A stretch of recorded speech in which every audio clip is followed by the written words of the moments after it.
Having lived my life in a country with socialized healthcare, free at the point of need, the US system seems a real horror show. The NHS here in the UK is threatened by the increasing penetration of profit-seeking market actors, and I'm quite fearful of the outcome.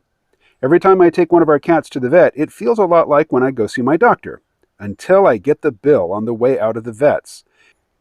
It's a sharp reminder of the reality of a for-profit health system and the different kind of decisions my family and I would make about our own health care if there were a price tag on each of our options.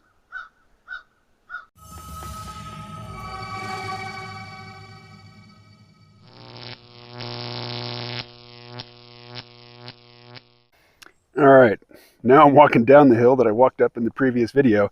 Just a little comment on yesterday's video.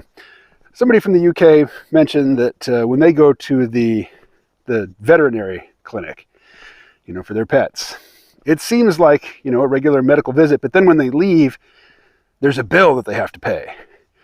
And that kind of puts the fear into them of, what if commercialism were creeping into the NHK?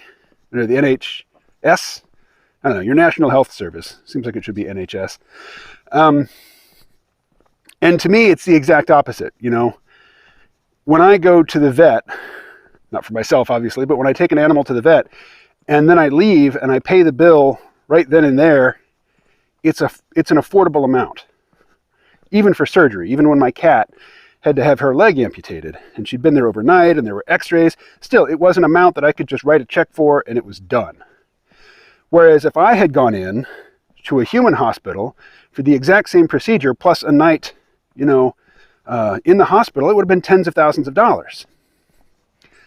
So, for me, living in the United States, the difference between veterinary care and the prices that you pay for it and human medical care and the prices that they try to wring out of you for that, it's a difference between night and day, and it's the exact opposite of the person in the UK, for whom the human care is free and the animal care costs money.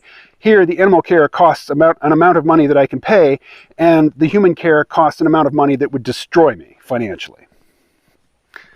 And that was one of my reservations about leaving Blue America, was that I qualified for Medicaid in Vermont, and I needed it. I used it. I had emergency laser eye surgery for a torn retina just before I moved down here at Dartmouth Hitchcock, which is an elite medical institution.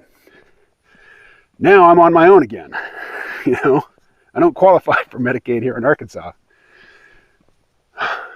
So, if I do need medical care, I'm screwed. And the person, I don't have their comment at the ready, but they said that if human medical care were like veterinary medical care in the UK, they would have to consider the price before, in deciding whether or not to get some treatment. Here, let me introduce you to, this is the grade A dairy barn back here. So this is my mom's property as well. And this is the full-time inhabitant. He's a very fuzzy, mostly black cat, but he's got this little tuxedo thing going here. Did you just sneeze on me? Anyway, he's super friendly. Hey, buddy, how are you? I assume it's a he. He's really substantial. Oh, listen to that purr. Oh, I guess the microphone's on my chest. Here, come purr by my chest. Yeah. Oh, you're a nice one. You're a nice kitty. Yeah. All right. So Rose in the Philippines was surprised to see that hay bales came round and huge. It's not the cartoon version of farm life hay bales you see. We do have some square bales over in that barn. Yeah, this is winter. It is December here, and I'm in my short sleeves. But this is the cold weather. No, it actually does get cold here. They have occasional snow, and every now and again, a really nasty ice storm, but it ain't Vermont. Talk to you soon.